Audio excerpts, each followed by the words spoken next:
So you're at another wedding, someone else's, again, and the whole room is glowing. Everyone's smiling, and right in the middle of it, that quiet ache opens up in your chest one more time. The one you've stopped mentioning to anybody. Here's the thing. You've been asking God for the same thing for years now, in the dark, after the whole house has gone to sleep. And lately, honestly, you've started to wonder if the asking even reaches anywhere at all. So let me just sit beside you tonight and say one thing plainly. That thing you keep asking for, you've been calling it by the wrong name. You think you're waiting on an event, a day, a face, a name. You're not. You're waiting on a provision. And once you see that, it changes everything about how it comes to you. Let me say the harder part out loud too. The part you carry home from every single one of these gatherings. You watch people younger than you get married. You watch the ones who tried less than you did and prayed less than you did, and somehow it just arrived at their door and not yours. And then a thought creeps in, the kind you'd never say to a living soul. Maybe this is a verdict. Maybe the silence is the answer. And the answer is no. Maybe you did something, somewhere, and all this long waiting is the punishment for it. And underneath even that sits the coldest fear of all, the one that wakes you at 3 in the morning. What if it simply never comes? I'm not going to rush past that fear or dress it up in something prettier. It's a real grief because waiting for a person is its own kind of mourning. You're grieving a life you can see so clearly and just can't touch yet. You've furnished the whole home in your head, haven't you?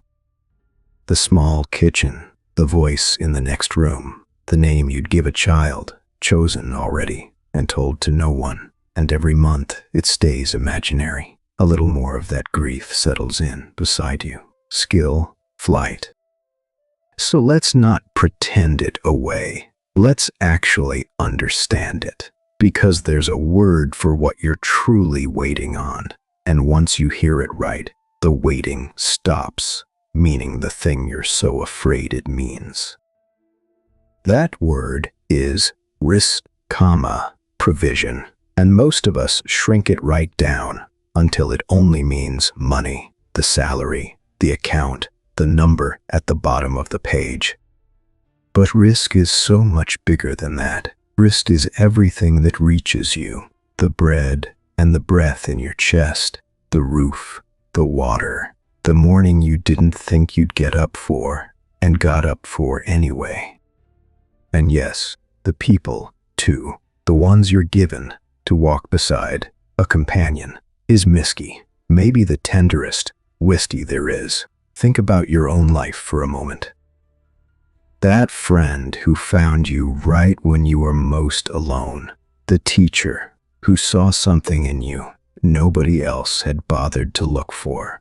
You didn't manufacture those people, no. You didn't earn them on some schedule. They were sent. They arrived the way the rain arrives, on a timing you never set and could never have hurried along. And if that's how the people already in your life were handed to you, then why would the one you're still waiting for come by any other law? Sit with what that means for a moment. For years, you've treated this longing like it's something separate.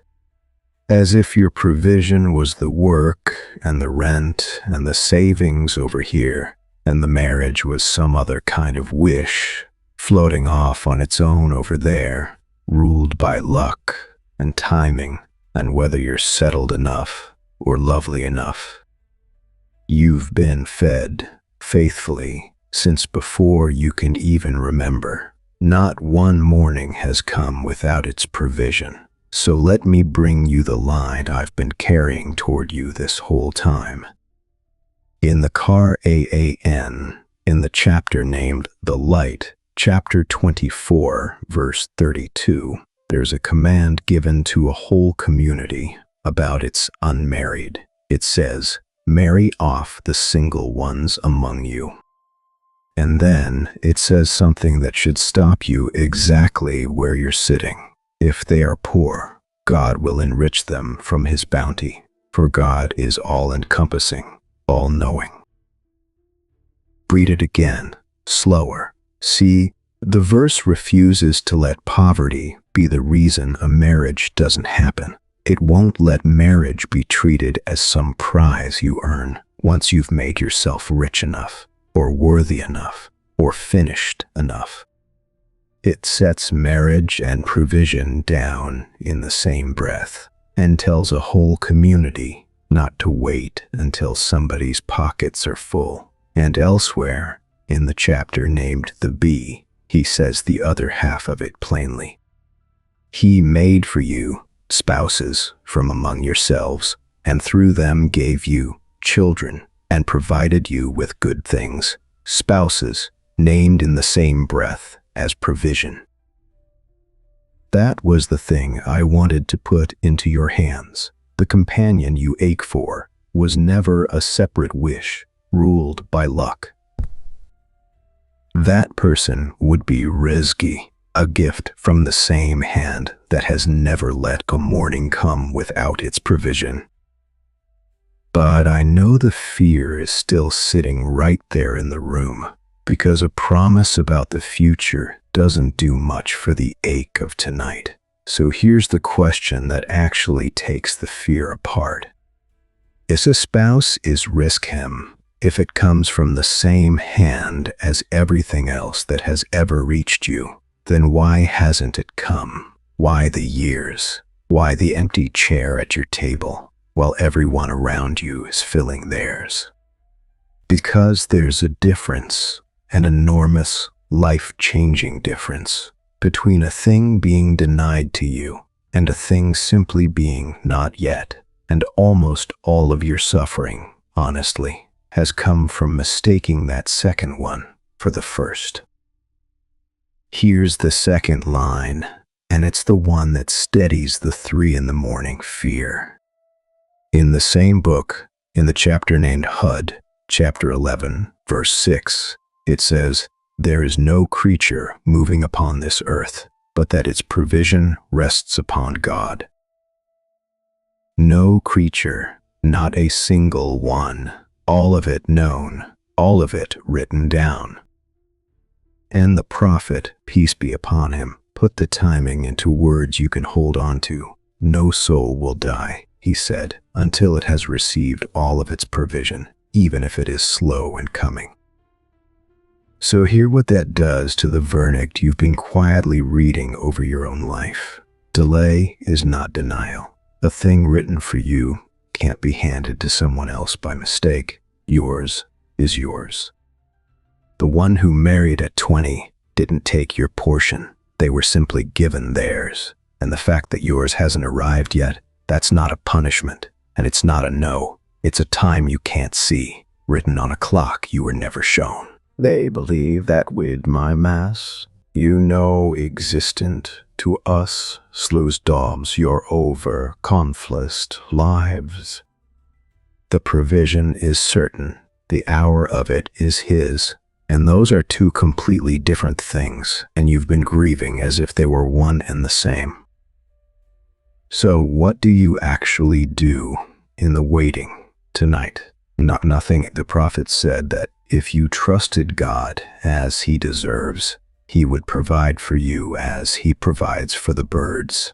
They go out hungry in the morning and come back full at night. But notice what the bird still does. It leaves the nest every single morning. So you do 3 things, and you do all 3 of them with open hands.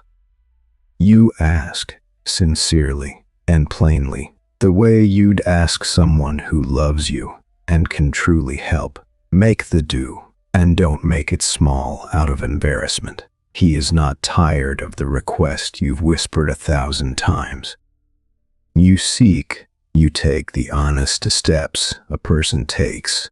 You let yourself be known. You let the people who love you actually help you. You stop hiding the wanting, as though the wanting were something shameful.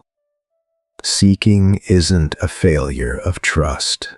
The bird's flight was never doubt. And then you release. You hand the timing back to the one who keeps the list. You do your part with dignity, and you refuse to buy the lie that your worth is measured by whether you've been chosen yet. You have not been passed over. You're being prepared, and what he has written for you, he wrote it knowing you. And that's the whole reframe, if you'll carry it home with you.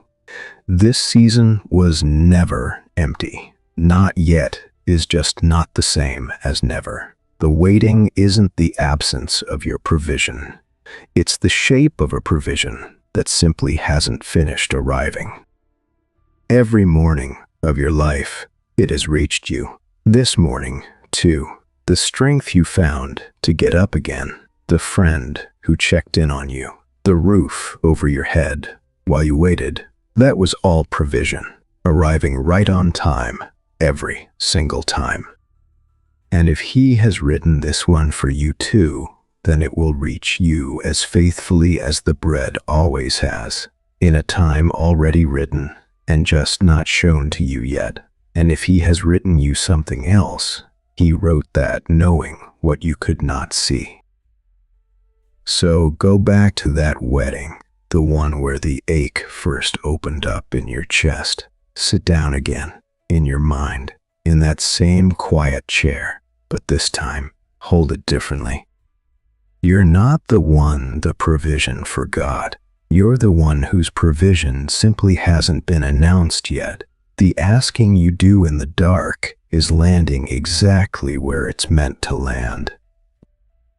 And the thing you've spent years calling a punishment was only ever a delay, held by the one who knows what you can't yet see. So, keep asking, keep living, and let the waiting, at last, be a hopeful thing.